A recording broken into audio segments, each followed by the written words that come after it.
कल जो हुआ वो तो चेंज नहीं हो सकता, लेकिन इंग्लिश में उसके बारे में बात करके आप परफेक्ट बोलना ज़रूर सीख सकते हैं। आज के लेक्चर के बाद जब भी आप पास्ट के बारे में बात करेंगे तो लोग ज़रूर आपसे कहेंगे कि योर इंग्लिश इज इम्प्रूविंग। दोस्तों, हमारी चल रही है बेसिक ग्रामर सीरीज जिसमें हम बात कर रहे हैं टेंस के बारे में। इससे पिछले वीडियो में हमने जाना प्रेजेंट टेंस के बारे में और मैंने आपको बोला था कि अगले पार्ट में हम पास्ट टेंस के बारे में बात करेंगे। तो आज के इस लेक्चर में हम पूरी तरह क्लियर करेंगे पास्ट टेंस को। Welcome to grammar point, this is Mamta Kashyap. Let's learn together. Past tense का यूज किया जाता है बीते हुए समय के लिए, फिर चाहे वो काम पिछले दिन हुआ हो, पिछले हफ्ते हुआ हो, पिछले महीने हुआ हो या पिछले साल हुआ हो या फिर थोड़ी देर पहले ही क्यों ना हुआ हो। बीते हुए समय में जो काम किया जाता है उसे हम पास्ट टेंस में रखते हैं। पास्ट टेंस यानी कि भूतकाल। मैं आपको पहले बता चुकी हूँ टेंस के फर्स्ट वाले लेक्चर में कि पास्ट, प्रेजेंट, फ्यूचर इन तीनों के चार चार हिस्से होते हैं। तो पास्ट के चार हिस्से कौन से होते हैं? Simple past, past continuous, past perfect और पास्ट परफेक्ट कॉन्टिन्यूअस। तो आज के इस लेक्चर में हम इन चारों पार्ट्स को कवर करेंगे, पूरे पास्ट टेंस को कवर करेंगे। इसके simple sentence, negative sentence, interrogative sentences, ये सब मैं आपको आज बताने वाली हूँ। तो वीडियो को एंड तक वॉच कीजिएगा और हाँ, लाइक करना बिल्कुल मत भूलिएगा। तो चलिए शुरू करते हैं। तो सबसे पहले बात करते हैं पास्ट टेंस के पहले पार्ट की, यानी कि सिंपल पास्ट टेंस की। इसका यूज किया जाता है completed action in the past, यानी जो काम हो चुका है उसमें टाइम मेंशन्ड हो या ना हो, वहां पे सिंपल पास्ट टेंस होता है। एग्जाम्पल्स देख लेते हैं। जैसे कि मैंने कल एक मूवी देखी। पहचान इसकी ये आप कह सकते हैं कि सेंटेंस, जो हिंदी सेंटेंस होता है उसके लास्ट में आ ई ए ऐसा प्रोनाउंसिएशन आता है। और हाँ, इसमें जो फॉर्म यूज की जाती है वो यूज की जाती है सेकंड फॉर्म। तो सेंटेंस था मैंने कल एक मूवी देखी, तो I watched a movie yesterday. Second example is she called me last night. उसने पिछली रात को मुझे कॉल किया। तो किया, आ ई ए या की आवाज आ रही है, तो हम इसमें सेकंड फॉर्म लगाएंगे, she called me last night. They completed the project. उन्होंने अपना प्रोजेक्ट पूरा कर लिया। ये भी पास्ट टेंस है। जो एक्शन है वो पास्ट में कंप्लीट हो गया है, इसलिए यहाँ पे सिंपल पास्ट टेंस का हमने यूज किया है। मैंने उसे कल बुलाया, आई कॉल्ड हिम येस्टरडे। कल तो वैसे भी बीता हुआ कल है, येस्टरडे से पता चल रहा है, इसलिए यहाँ पे पास्ट टेंस हुआ और पास्ट टेंस है, सिंपल पास्ट टेंस है, तो हमने इसमें सेकंड फॉर्म यानी कि कॉल्ड का यूज किया है। इसके बाद नंबर आता है सीक्वेंस ऑफ पास्ट एक्शंस का, यानी कोई एक्शन होता है, कोई काम होता है बैक टू बैक, वो चलते जाते हैं, पास्ट में समाप्त हो रहे होते हैं, तो वहां पे भी हम इसका यूज करते हैं। जैसे कि I woke up, brushed my teeth and went to school. मैं जागा, मैंने टीथ ब्रश किए यानी दांतों को ब्रश किया और फिर स्कूल गया। सारे एक्शन पास्ट में हो रहे हैं, एक सीक्वेंस चल रहा है, तो यहाँ पे हमने सभी सेकेंड फॉर्म लगाई है, यानी कि सिंपल पास्ट टेंस का यूज किया है। She entered the room and sat down. उसने कमरे में प्रवेश किया और बैठ गई। पहले कमरे में प्रवेश किया, उसके बाद वो बैठी। पास्ट में ही ये जो सीक्वेंस है एक्शंस का वो हो रहा है, इसलिए हमने सेकंड फॉर्म का यूज किया है। अब बात करते हैं स्ट्रक्चर की कि इनको किस तरह से बनाया जाता है। सबसे पहले अफर्मेटिव सेंटेंस आते हैं, जिसमें सबसे पहले सब्जेक्ट लगाया जाता है और उसके बाद वर्ब की सेकंड फॉर्म लगाई जाती है। नेगेटिव की अगर बात करें तो सबसे पहले सब्जेक्ट लगाया जाता है और पास्ट में, सिंपल पास्ट में जो नेगेटिव सेंटेंस होते हैं उन्हें बनाने के लिए डिड नॉट का यूज किया जाता है। और जब डिड नॉट लगता है तो वर्ब की जो सेकंड फॉर्म है वो फर्स्ट फॉर्म में कन्वर्ट हो जाती है। ये हमेशा याद रखिएगा कि डिड के साथ सेकेंड या थर्ड फॉर्म नहीं आती है, डिड के साथ हमेशा फर्स्ट फॉर्म आती है। ऑलराइट, जो क्वेश्चन वाले सेंटेंस होते हैं उसमें पहले डिड का यूज किया जाता है, फिर सब्जेक्ट, और क्योंकि डिड लगाया है इसलिए जो फॉर्म है वो वर्ब की फर्स्ट फॉर्म आती है with a question mark. Example देख लेते हैं। He played football. उसने फुटबॉल खेली। अफर्मेटिव सेंटेंस है, इसलिए हमने पहले सब्जेक्ट लगाया है, उसके बाद वर्ब की सेकेंड फॉर्म लगाई है और उसके बाद जो भी बचा हुआ हिस्सा है वो लगाया है। Second is the example of negative sentence. He did not play football. उसने फुटबॉल नहीं खेली। सब्जेक्ट लगाया, उसके बाद नेगेटिव सेंटेंस के लिए डिड नॉट लगाया, फिर वर्ब की फर्स्ट फॉर्म लगाई है और फिर left part. Next is did he play football. ये एग्जाम्पल है क्वेश्चन वाले सेंटेंस का। स्टार्टिंग में डिड रखा, फिर सब्जेक्ट लगाया, उसके बाद वर्ब की फर्स्ट फॉर्म क्योंकि डिड लगाया है इसलिए, और उसके बाद लेफ्ट पार्ट और फिर क्वेश्चन मार्क। ऑलराइट, अब बात करते हैं पास्ट कॉन्टिन्यूअस टेंस की। इसकी पहचान होती है कि सेंटेंस में रहा था, रही थी, रहे थे इन शब्दों का प्रयोग किया जाता है जब हिंदी में बात करते हैं तो, यानी कि action going on in the past, जो काम चल रहा था किसी पर्टिकुलर टाइम पर। For example, I was studying at 8 PM, यानी कि मैं 8 बजे पढ़ रहा था। रही थी इसमें आया है, इसका मतलब पास्ट कॉन्टिन्यूअस टेंस यहाँ पर है, और इसमें इस्तेमाल किया जाता है वॉज वर्ब का, और साथ में फॉर्म में लगाया जाता है ing। ऑलराइट, वॉज का इस्तेमाल किया जाता है सिंगुलर सब्जेक्ट के लिए, और वर्ब का इस्तेमाल किया जाता है प्लूरल सब्जेक्ट के लिए। I was studying at 8 PM। Next, she was cooking food, यानी वो खाना बना रही थी। रहा था, रही थी है यानी पास्ट कॉन्टिन्यूअस टेंस है। शी क्योंकि सिंगुलर सब्जेक्ट है इसलिए हमने वॉज का यूज किया है, और कुक में लगा है ing। Next is they were sleeping, वो सो रहे थे।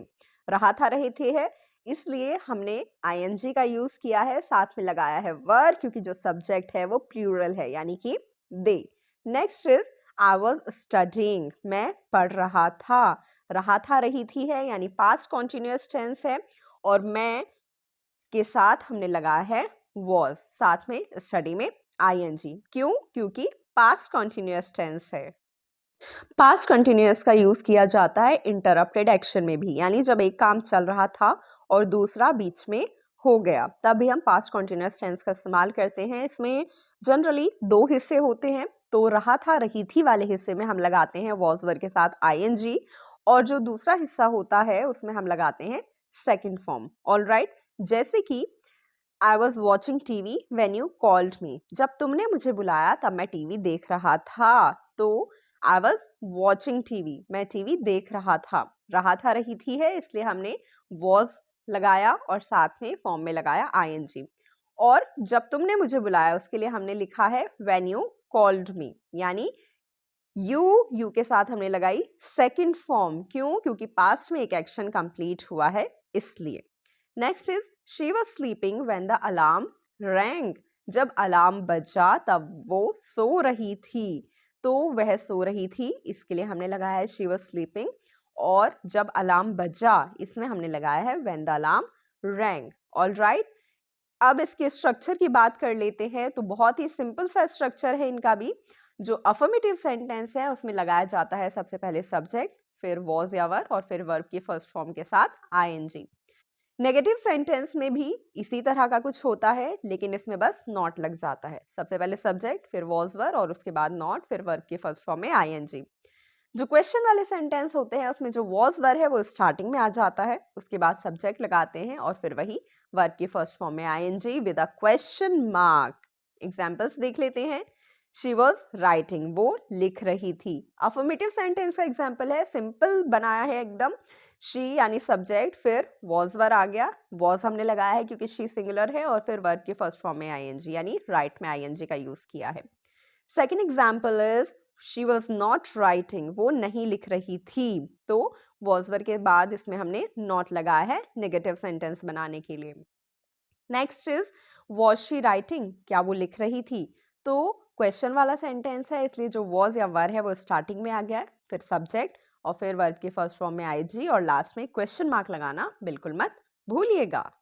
अब हम बात करते हैं पास्ट टेंस के तीसरे हिस्से यानी कि पास्ट परफेक्ट टेंस की।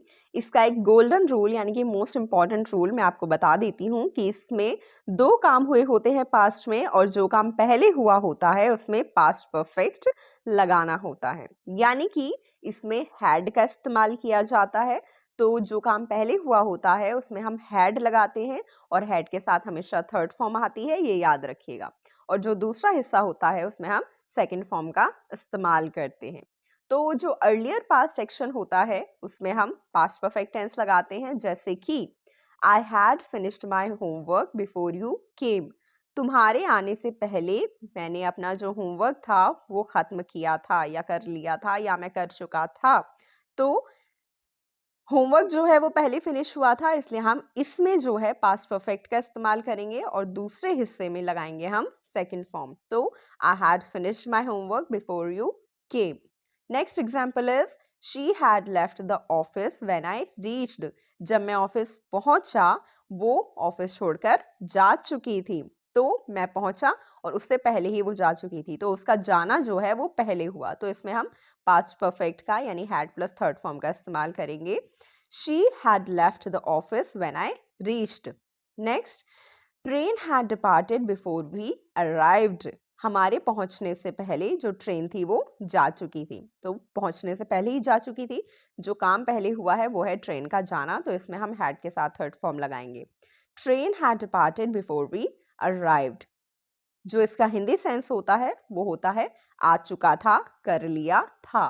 ठीक है, अब इसके स्ट्रक्चर को देख लेते हैं.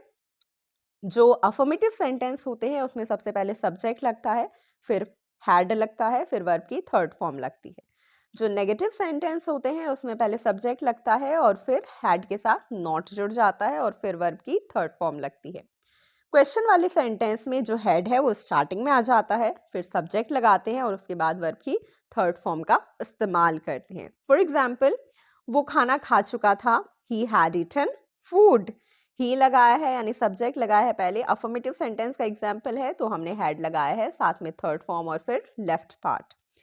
नेगेटिव सेंटेंस का है अगला example, he had not eaten food. उसने खाना नहीं खाया था. He had not eaten food. Next is, क्या वो खाना खा चुका था, हैड ही ईटन फूड.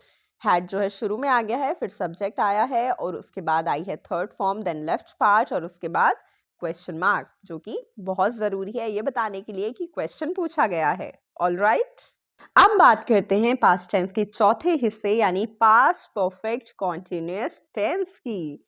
इसमें जो है action continued for a duration before another past action, यानी कि एक एक्शन जो है वो चल रहा होता है दूसरे एक्शन के पहले. ड्यूरेशन मेंशन होती है और उसमें हम इस्तेमाल करते हैं सिंस या फॉर का. जैसे कि एग्जाम्पल हम देख लेते हैं, मैं 2 घंटे से इंतज़ार कर रहा था बस के आने से पहले. देख रहे होंगे आप पहले एग्जाम्पल में, तो बस के आने से पहले मैं इंतज़ार कर रहा था. तो इसमें हम यूज़ करते हैं हैड बीन का, साथ में लगाते हैं ing और सिंस फॉर लगाते हैं टाइम से पहले. All right, I had been waiting for 2 hours before the bus arrived. Next example is, वह सुबह से पढ़ रही थी. तो she had been studying since morning. They had been working there for 5 years. वो 5 साल से वहाँ काम कर रहे थे. तो they had been working there for 5 years. इसका हिंदी सेंस ये होता है कि कोई काम वो पहले से कर रहे होते हैं. ऑल राइट, अब बात करते हैं इसके स्ट्रक्चर की. जो अफर्मेटिव सेंटेंस होते हैं उसमें पहले सब्जेक्ट लगाते हैं, फिर हैड बीन, फिर वर्ब की फर्स्ट फॉर्म के साथ ing, उसके बाद सिंस फॉर और उसके बाद जो भी लेफ्ट पार्ट होता है यानी कि टाइम वगैरह वो हम लगा देते हैं. नेगेटिव सेंटेंस में पहले सब्जेक्ट लगाते हैं और जो नॉट है वो हैड बीन के बीच में लगता है, यानी कि हैड नॉट बीन, फिर वर्ब की फर्स्ट फॉर्म में ing. क्वेश्चन वाले सेंटेंस में पहले हैड लगाते हैं, फिर सब्जेक्ट लगाते हैं, फिर बीन और फिर वर्ब की फर्स्ट फॉर्म में ing और क्वेश्चन मार्क लगाना बिल्कुल मत भूलिएगा. ऑल राइट, तो चलिए एक इजी मेमोरी ट्रिक देख लेते हैं. सिंपल पास्ट जो होता है उसमें काम हो गया होता है. पास्ट कॉन्टिन्यूअस में जो काम है वो चल रहा था, ऐसा सेंस आता है. पास्ट परफेक्ट में काम पहले ही हो चुका था, ठीक है, और पास्ट परफेक्ट कॉन्टिन्यूअस में काम पहले से चल रहा था, ऐसे होता है. ऑल राइट, तो लर्नर्स, पास्ट चेंज नहीं हो सकता लेकिन पास्ट टेंस बिल्कुल क्लियर हो सकता है. अगर आज का लेक्चर आपको समझ में आया हो तो प्लीज कमेंट में जरूर लिखें पास्ट क्लियर्ड और पास्ट मास्टर्ड.